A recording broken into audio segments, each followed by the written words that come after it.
What up, guys? Today we're here to talk about L.A.'s Finest Episode 2 with your girl Taylor Made.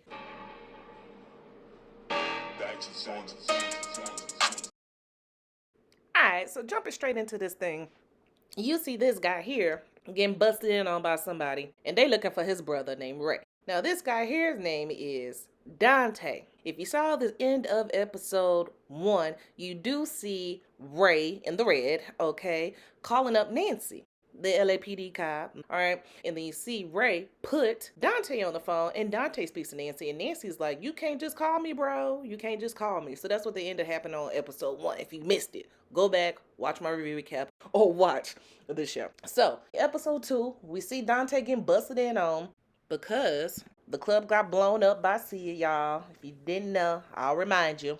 Now, that's causing some problems for Dante and Ray, who know Nancy, period. That's really all you need to know about the beginning of the episode. And one last time. So, Dante and Ray got a problem because of Sid and how she blew up their club. It was a lot of drugs in there. It was a lot of money in there.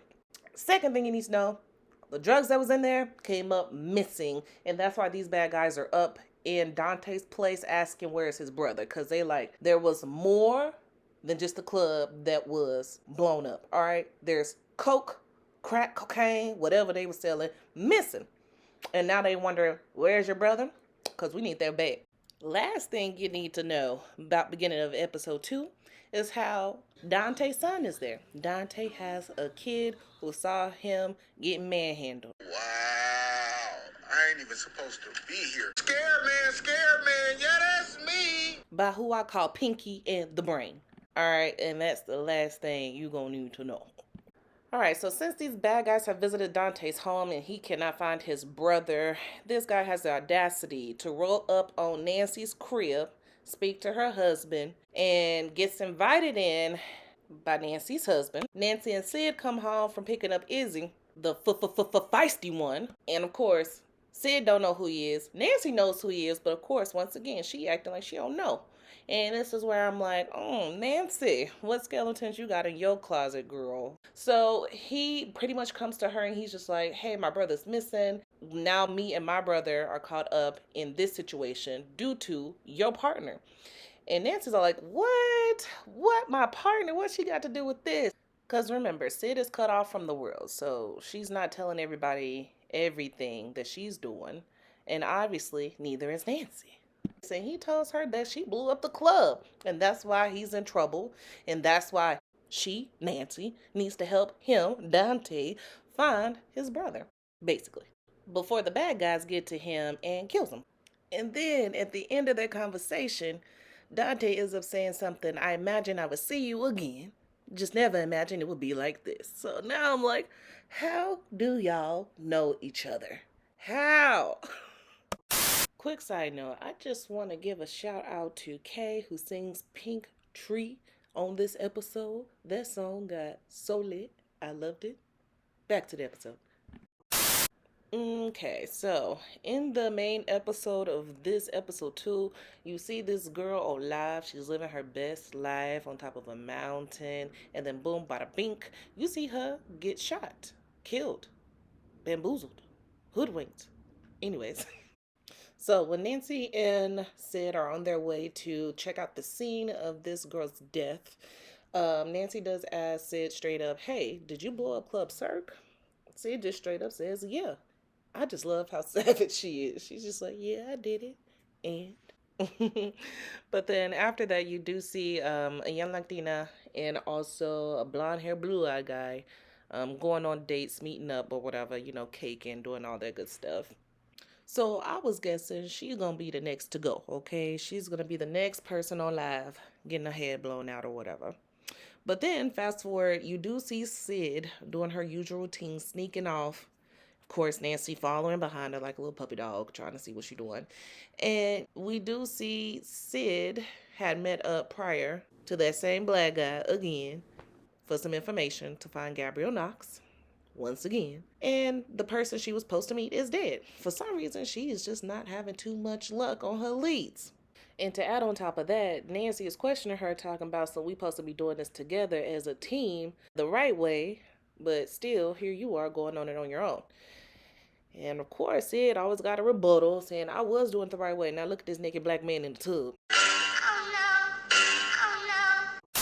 Speaking of black men, if you cut to the next scene, you do see that black man that Sid has been visiting shows up to her job, and we finally get an introduction. It happens to be her father. Her father.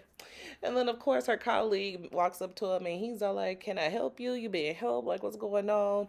And he's like, I'm waiting for my daughter. Burnett. Sid Burnett. Sydney Burnett.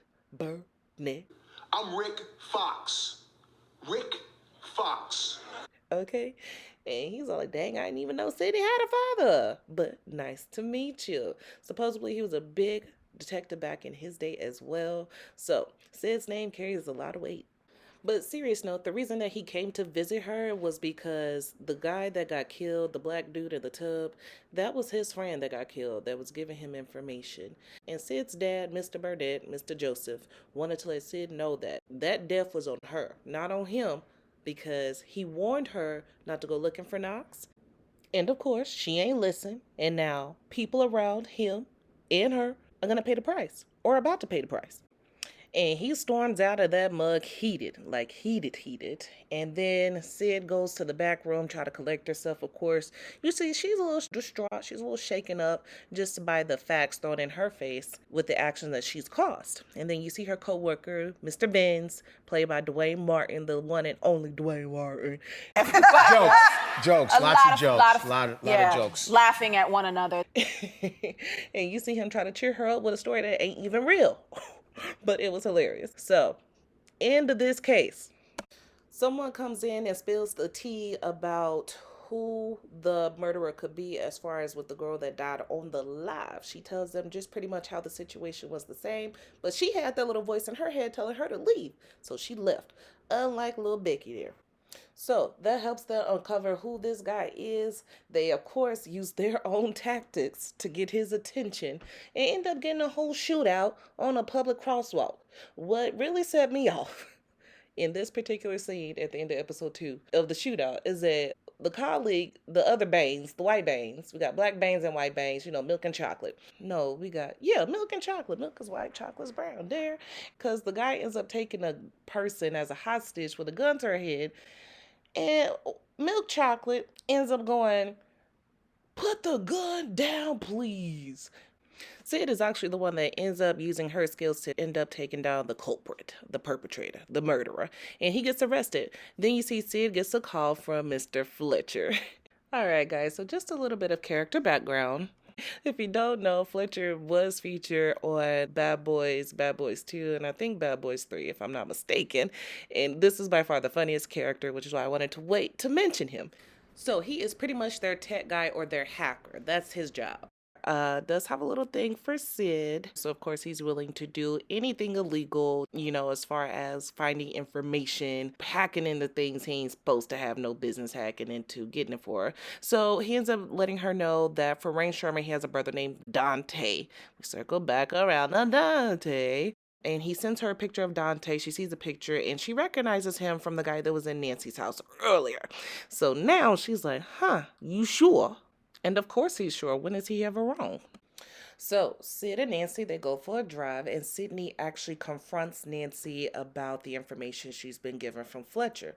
Basically, all you need to know, Nancy and Dante, the reason they know each other was because they used to be together. Yes, be together.